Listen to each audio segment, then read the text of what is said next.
So this is part two of the Metal Gear Rising protagonist swap with Dante from DMC Reboot in here. We are joined once again by Mangler. Yes. Hello all. Yeah, we had some audio issues. Is that it? Would be the correct way Yes. of describing it? More or Yes. less, yes. Yes. Life got in the way. Life got in the way, so we obviously did what everyone else does. We waited a few hours for life to get the fuck out of the room, and then we came back. He's not wrong. So, um, basically what we were talking about last time was that, uh, basically Dante kills, Sundowning, because he has access to a bunch of tools and things and Raiden wouldn't, so he's able to chase him before he gets to the train. Yes. And then obviously Sam is like, "What the fuck is going on? Why aren't you there at a rendezvous?" And he fights him. And I basically explain that even if you think Sam is a better fighter, which I could argue he is, and generally has probably better swordsmanship, it doesn't really matter because he's dealing with a guy that has vastly superior hacks, has a healing factor that basically negs his one fucking weapon, and he has so many weapons to cover his disadvantage that like it doesn't matter at all. Not to mention, there's a couple things that he could use that could probably outclass the level of skill that he brings to the table, like things like Demon Evade, which I didn't mention last time, but whenever Dante dodges at the last second, his body gets pumped full of adrenaline, and all of his attacks now become guard breaking, and his reflexes also enhance. So there is like an above base level Dante, and then I have devil trigger Dante. You know, the Dante that has statements that he can strip enemies of all of their defenses and fling them into the air. That is pretty much a win con on. I'm just gonna say that right now. That is pretty much a win con of like every single character in this game. It is literally the flip the table move.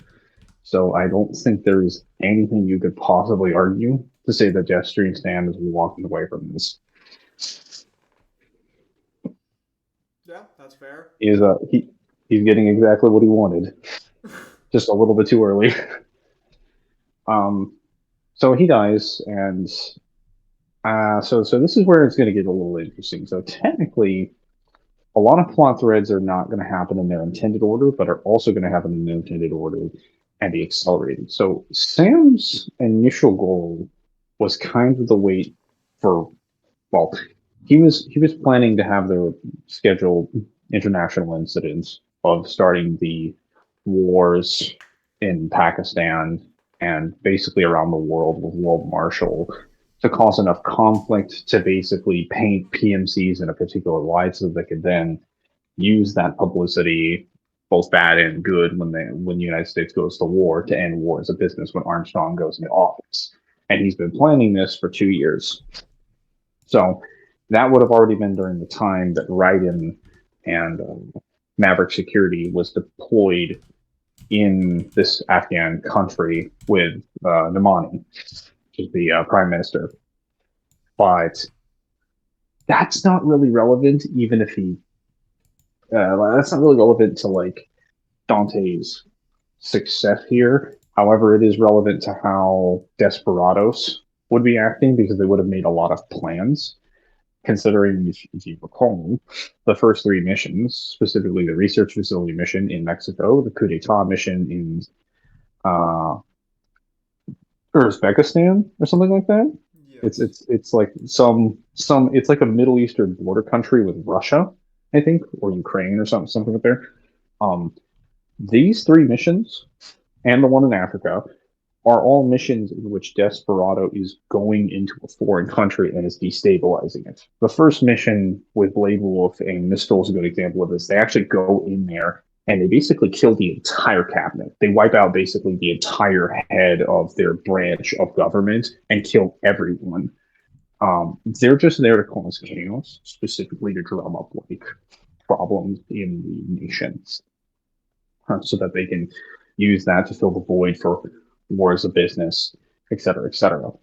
The problem here is that that depends on their mission being a success. So obviously, if you go to kill the prime minister of some African country, and somebody takes out all of your cyborgs, wipes out your Metal Gear Ray, and kills two of your operatives leading the mission and prevents the Prime Minister from dying, that is a mission failure. That is a massive mission failure, especially when the intel that they would have had was that Jack the Ripper would have been guarding him, not some random fucking douche in like, some jacket with a sword and guns. Definitely not someone they were expecting. So, how this is going to change things is that this is going to make Desperados a little bit more paranoid because once they get word that Sundowner and Sam were defeated and were both killed by the same guy, they're going to probably panic a little bit and recall all of the wins back to Denver HQ because that's literally what they did in the main game anyway. Except it's going to be like Blade Wolf and the actual Mistral, along with the Mistral and Monsoon clones. And we'll say that Reboot Dante basically is told, like, he just goes back to Maverick Security after saving Imani and just tells them, like, look, we need to go straight to wherever, what's their fucking names? Desperados is located. And if I recall correctly, do they know at the beginning of the game that Desperados is like a shell company for World Marshal? I don't think they do know. I think they find out later on. Did they find that out in Mexico? They might. Fuck. I was gonna say Dante could just go straight to the research facility, but In World Marshal? yeah, well, so he doesn't. The thing is that the coup d'etat mission, the first mission after the prologue, basically happens a month afterwards, and that's after they have like, Dragon gets his enhancements, and this is after some time, and specifically going there because they're going after Desperados because they're Nemani's killers. That's just something mentioned. They were called in for a new job, and it's the same thing with the research facility mission. Like they're all spaced apart technically. Mile High is the first time where the campaign actually gets like started, and that's just Raiden leaving Maverick Security to go into the U.S. So I guess the most charitable way that I can interpret this, if we wanted to make this very contrived, we could say that Dante has access to a documentation that proves that was dropped into the world with him that proves not Maverick Security, that World Marshal is the parent company for Desperados, and that it's held together with their contract, and that was what was provided to Boris. So when Dante tells them, like, we need to go find out where Desperados is, I just don't know where they're located. He's just like, oh, yeah, well, your employer actually gave us some information that was very helpful. It's like, oh, yeah. And I was like, yeah, he told us they were based out in Denver at the World Marshal. It's like, oh, that's great. Let's go get them. And it's like, well, hold up. We can't go in there. That's U.S. soil, buddy. We can't operate there. Cyborgs aren't allowed. I'm like, well, I'm not a cyborg. I don't know if you know this, but I'm not enhanced. So then again, neither was Jetstream Sam. So, yeah, I guess they could just say that, like, we'll have to, like, Dante could just offer to go on his own and so get logistical support, or they could help him in there. But either way, he's probably going to get through Denver pretty easily because the main reason that, like, I think the main reason that Desperados attacks Raiden on his way into Denver is just because he has, like, an actual, like, what is it, an IFF tag or something like that? Because I believe cyborgs can have tags. Yes. In the actual game. Cyborgs had the identification, yes. Yeah, so Dante wouldn't have that, so they wouldn't know that he's entering the city unless they saw him on a surveillance camera. But even then, I don't think they would have any information on him unless they pulled it from a security feed. Well, actually, he's not that stealthy, so they'd probably check it. Yeah, no, actually, now that I think about it, the Denver police would probably be on him like what a ice. Because they probably would have just picked up security footage from Sundowner's like body or something like that, logged into his suit. Because I'm pretty sure the same thing is happening with Riding and Maverick. I have no reason to assume that Armstrong and World Marshal as a whole would not have like the surveillance system tapped into the rest of the wins when Riding has one in his and they're all modified. Um, Nope. yeah, so Dante's just gonna stroll along through Denver and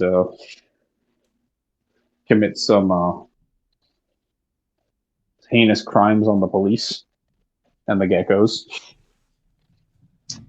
Um, so at this point, I'm going to say that Blade Wolf and Mistral would have been recalled back to Denver HQ. So they basically have Blade Wolf, Mistral, Monsoon, the Monsoon clone, and the Mistral clone defending the building. Logistically, I would assume that they're not stupid enough to think that Blade Wolf could take on a guy that killed Sundowner and Jetstream together. So I'm going to assume that they leave with some amount of brain cells here and just have Mistral, an army of soldiers waiting out front, and a fuck ton of geckos, maybe some EMP charges, Blade Wolf, and then also Monsoon behind them, and maybe the clones for backup. They just send everybody because they're just like, listen, if that guy killed Sam and Sundowner, we have to assume he can fight like all of us. I think it's safe to assume we should probably not send Blade Wolf by himself.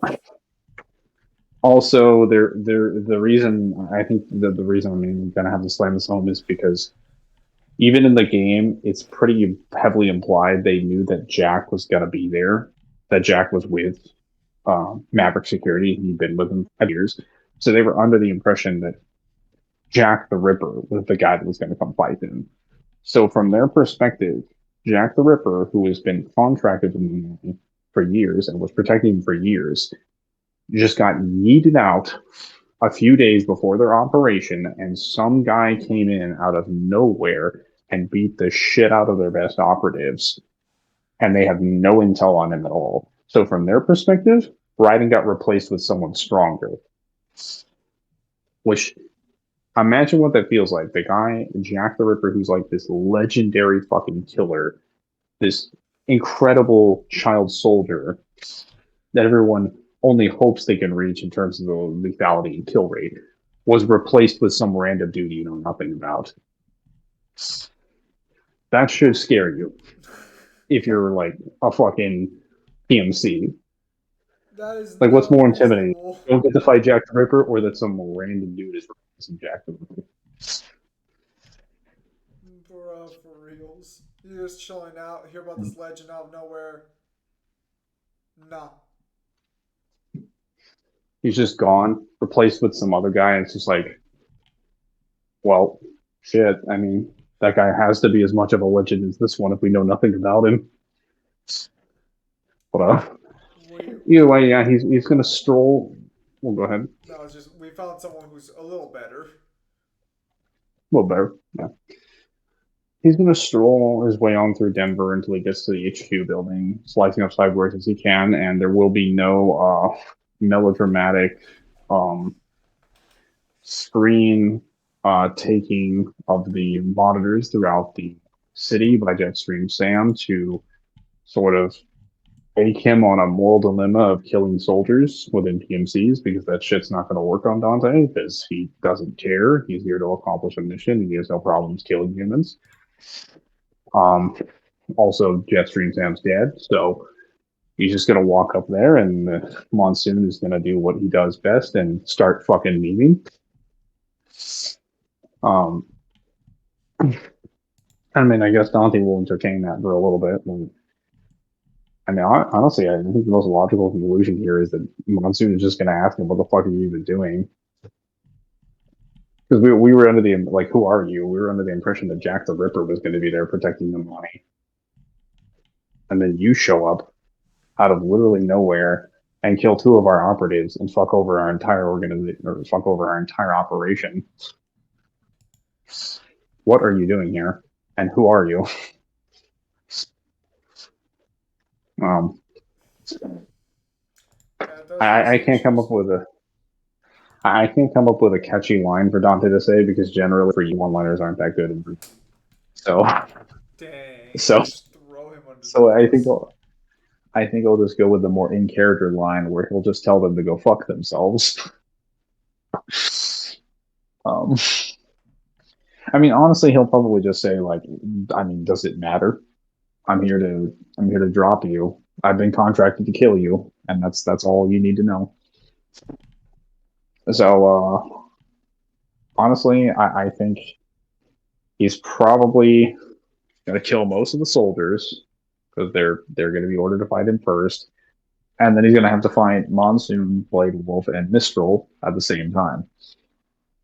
So in this scenario, I'd like to point out that Armstrong is still going for his goals because obviously he still has to start a war with Pakistan, but the missions in Mexico are technically not relevant to that. That's just like the missions in in um, the first two missions with Mistral and Blade Wolf and mission two are just to show what Desperados has been doing and what they're trying to accomplish with their goals around the world. It's not what is kind of important to Armstrong's plan. It's just so or so like an example of how he's going to produce soldiers. It's not necessarily relevant to him Pakistan. So at this point, Armstrong, if he's not already on the way there, is going to be at Pakistan or at the military base, preparing to attack it. And Dante is going to have to fight his way there, though he doesn't know where Armstrong is currently located. So he just assumes he's got to get to the top of World Marshal, and he's being fed intel by Maverick Security Yeah, in so real the time. the intel is gonna do probably next to nothing for a guy He's, who has magical powers. well, they're gonna help him because he needs to know where he has to go because he's traversing up the building. And honestly, I don't think Mistral or Blade Wolf or Monsoon is going to be able to do anything because to be Blade Wolf, you just gotta stab him like more than a few times. I mean, literally the way that like Raiden kills him and Mistral is that he just cuts Mistral's weapon in half, and well, he just frees her with liquid nitrogen technically, but I'm pretty sure he probably could have cut her body in half if he really came down to it. Um, Sounds like an assumption, bro. You wouldn't be assuming in the well, I process. mean, I can just run through the scenario here. Aquila, which he can throw like six of these things at one time, can hit multiple of these people. He could fight multiple of them at the same time if he wanted to. He could just kill Blade Wolf extremely easily if he wants to get one out of the three done, because there's nothing that Blade Wolf has. He can't really guard effectively, and you're not going to guard against energy slashes or things that can break your guard. And well, any of the attacks that hit Monsoon or Mistral could potentially rip out their souls. So Devil Trigger is kind of stupid, though I don't think it's going to result in it. However, if he ever gets desperate, he can just activate Devil Trigger and just throw caution to the wind. Which I can tell you right now, Mister Magnets over there is not going to have a fun time being sent into the air and suspended in the air. His little magnetism is not really going to save him. But yeah, I don't think it's going to come to that. I think just in general, in terms of general sword play, technical things, projectiles, and arsenal, he's just going to overwhelm Blade Wolf and Mistral way too quick, and it's just going to come down to Monsoon flipping and yapping his body out in and out like a fucking sock puppet until Dante just stabs him in the interim of one of his movements, and then bye bye Monsoon Soul. Oddly specific. Well, yeah, I mean, honestly, there's not really anything that they can bring to the table. Like, I thought this would be a little bit more interesting, but then I completely forgot. Metal Gear Solid has no soul manipulation resistance feats. It's almost like it's a grounded military game or something. It's crazy, I know. Though to be fair, and Revengeance is only being featured because it's a hack and slash. But anyway, he's gonna go further up World Marshal, um, and their I guess their headquarters building, until he runs into the clones. We'll kill them either one at a time or both at the same time will make a difference. I'm pretty sure they're literally weaker than the originals. Um, and then I guess once he gets to the top, well, actually, now that I kind of have a problem here, because how the fuck is Dante going to get to Pakistan, or how is he even going to know he's going to need to get to Pakistan? Because Sundown is the one that told right in this, but Sundown are getting at the DM, and Monsoon doesn't tell you this either. What if we just say that they hacked into World Marshal systems and found out? Even no, even better idea. They they just get to the top of World Marshal and break into the top of the building after obviously they siege to a lot of soldiers. They find the board members of the World Marshal's company and basically interrogate them, figure out like because on this day they were gathering there after having some issues with one of their shell companies, Desperados, and obviously they had to be evacuated to a safe room because somebody was laying siege to the building. And then Donnie gets up to the top and then starts interrogating all of them. And is like, oh hey, where's the information? Where's this next plan you have that's enacted? You have a strike or something that's going on. I need to know this information. Keep in mind at this point he doesn't know a United States senator is responsible for this. He doesn't even know Armstrong's involved. That's fine. Doesn't really matter. Because he can just interrogate it out of them, and keep in mind he could also just kill them if he wanted to. They're technically responsible for this company being the way that it is. So they are part and parcel to all of the murder and the destabilization of every fucking place that they've been in. So I assure you, is very ethically within it, and if not, I mean, it's a protagonist swap.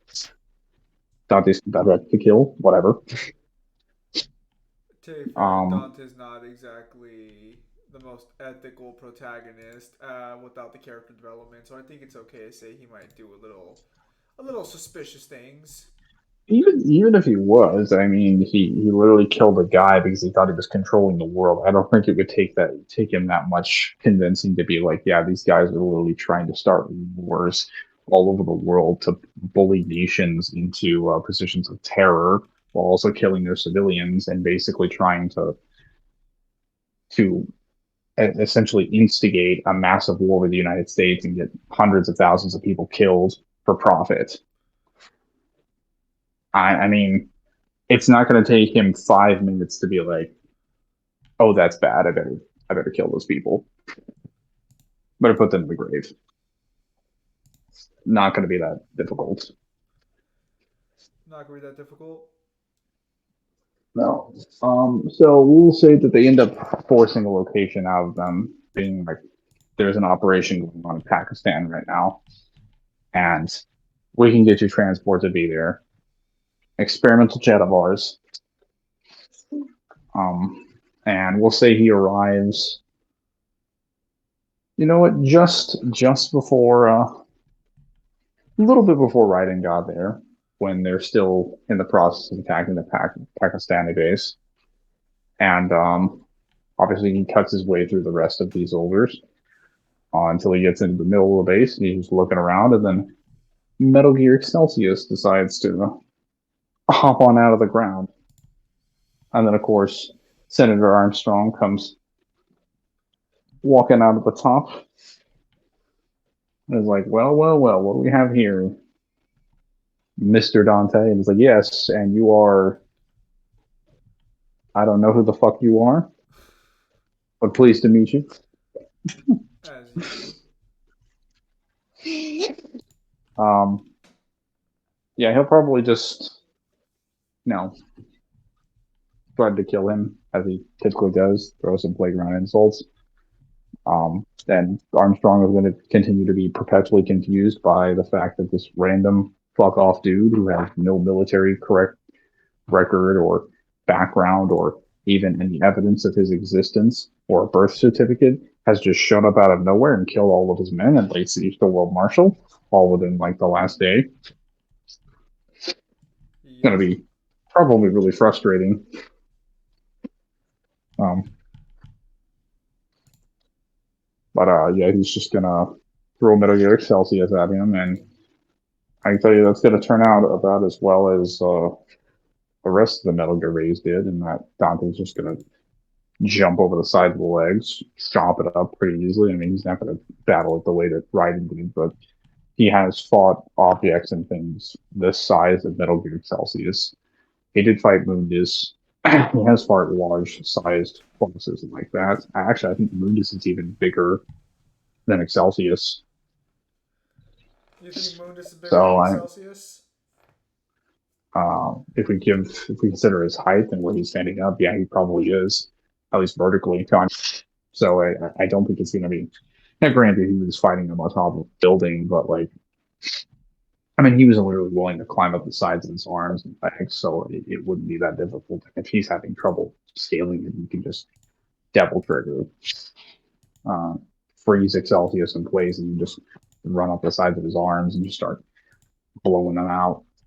And just because, well, I'm going to be honest, like, Ernix basically does the same thing to Excelsius that Armstrong nanomachines do to his arms. They just provide a really hard hitting object that just obliterates everything between itself and the ground. So I'll just argue that Excelsius is just going to get turned into like a pile of dust, and then obviously Armstrong's going to come out, summon his nanomachines in a grand old fashion, and then Dante's going to punch him with Ernix. And he's going to realize, wow, that punch, or well, I guess I mean, he could punch him with Ernix or literally anything. I don't know if it's really going to make the difference because, I mean, the nanomachines can harden to absorb physical trauma. But, like, what is the physical trauma of having your spiritual soul be ripped out? I wonder. How many times have you just been like, the soul exits the body, therefore you have died? Let me go to another avenue. I don't think that's gonna matter when like he has different types of energy sources that he can use, like demonic, angelic, generic energy stuff. I can just hit Armstrong. I mean, granted, he has attacked him things like a guard break. I don't know if that would really go through the nanomachines because they just absorb damage rather than like shield from it. However, it's probably not going to take that many hits before he realizes, oh yeah, you're hardening your body. Well, also, he's probably just going to say, like, I hardened in response to physical trauma after he rips off his fucking shirt like he did when he fought Raiden. So he'd be like, oh yeah, okay, so that's obviously like a problem. Devil Trigger maybe strip you away of all of your defenses, which would include the nanomachines that come from your fucking heart. And keep in mind, if anyone wonders, well, can he really do that? Devil Trigger is directly stated in the guidebook to strip enemies of all their defenses, and this includes their immunities to demonic or angelic weaponry. So even demons who are completely immortal and invulnerable to all types of weapons except for the designated types can have that stripped away from their physiology by the Devil Trigger. I'm fairly certain that nanomachines that are coming out of a physical organ in his heart are going to be able to be taken away. I think that's well within the range of what the Devil Trigger can pull out. Bruh. Um, Wake. that and also Dante has a healing factor, so you can kind of just argue he'd be able to outlast Armstrong's punches repeatedly. Granted, he might get worn down, but I don't know if Armstrong's ever going to be able to hit him though. Well, so just to be clear, you are aware that Armstrong can run out of power, right? I believe so, yes. But it's like it takes a while, doesn't it? I don't think we are. I don't think we're ever actually given a an amount. Well, you're referring to when he does like the healing ability, right? No. It's not a healing ability. I mean, like, I'm pretty sure it was Kamiya, not Kamiya. Who made it? What's his face? Kojima. Kojima. Thank you. I think it was confirmed in an interview with Kojima because I guess when the game first came out, he was doing interviews for it, where he said Sam could have been Armstrong if he had just outlasted the energy in his cells. So we don't Hmm. know how long Armstrong can last, but if Armstrong can put down Dante, eventually his nanomachines will just run out of energy. Well, that's why he absorbs the energy around him. I was actually gonna say, doesn't he literally absorb it from a set energy source around him? Yeah, but we don't know how efficient his nanomachines are. So for all we know, he absorbs like 4 car batteries. His nanomachines can last like 7 hours. You know, we don't know like what the efficiency scale is. Sure, sure. I'm just saying there are many ways to get around that regardless. Um, but I think like I don't think if there are any specific weapons because a lot of Dante's attacks just like shred armor and break reinforced stuff. Ugh. So yeah, I don't think there's really anything in the way of like Armstrong here. Like he's probably the toughest opponent that he'll fight at this point, but only really because of the nanomachines, and even then there are multiple ways you can get around that. So We are being yeah, generous in assuming that the nanomachines would cause issues. Is that what you're saying? I'm saying that like I'm trying to come up with any possible conceivable way that the nanomachines could do something, but like even if they could, Armstrong's entire arsenal is just punching and kicking you. And he's not like a martial artist warrior or anything. He's literally just a dude that. Well, in fact, we don't even have anything on his background other than he played college ball at the University of Texas and he joined the Navy. So we assume he has some basic martial artist skill, Why are you but like saying that's that about like it. that's not super essential? I mean, Say it. you're gonna compare that to like a kid that's been like fighting his entire fucking life against demons. That's what I thought. Full of I, I just ridiculousness. I just don't think there's anything we can provide. So we're covered as an ill for Armstrong. And then with him dead, and technically I guess the world marshals, CEOs, just being forced to shut down Desperados, and then also having most of their forces completely obliterated and decimated, and then also being implicated in that plot to kill the Pakistani presidents. Desperados basically ends up going bankrupt and then shut down permanently. And Dante, on his merry way out, manages to leave the Metal Gear Rising world a better place than when it started.